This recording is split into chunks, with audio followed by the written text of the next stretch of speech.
I took my Shahada officially on my wedding day, and I remember the experience. I had been introduced to Islam for many years, and it was such an emotional experience. It was, subhanallah, I was surrounded by family, I was surrounded by friends. I just really connected. And then reality set in.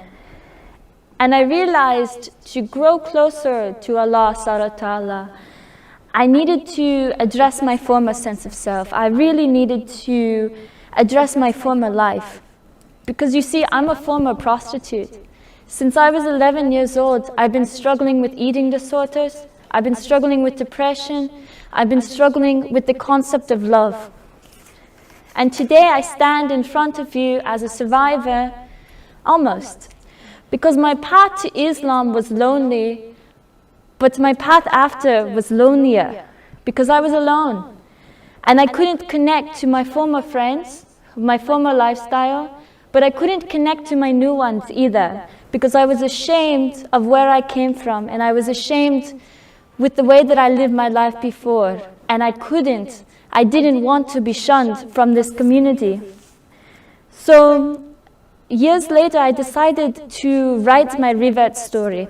And I wanted to be anonymous because I was afraid to be judged. The feedback that I received from publishing my revert story and my former experiences and my experiences coming to Islam, I received feedback that was both positive and negative. But two things really puzzled me. And the first that puzzled me was that not one single person asked me how was I doing. They didn't ask how I was doing. They didn't ask if I was still struggling, if I was still having these feelings of guilt.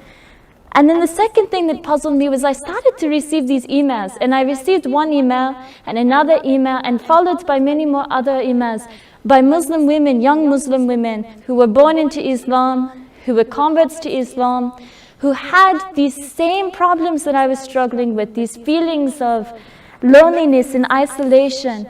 And they didn't have anybody to talk about because they were afraid to be shunned from the community. And my story is not unique. My story is the story that's felt by millions of other Muslim women who struggle with depression, who struggle with love, who struggle with eating disorders and self-harm and substance abuse. And they're born Muslim, and they're Muslim converts, and they're people that have not come to Islam because they're fearful of being alone. We are able to grow when we reflect. We are able to grow when we are able to see this transformation, to be documenting where we came from to where we want to go. And only through this way can we truly grow.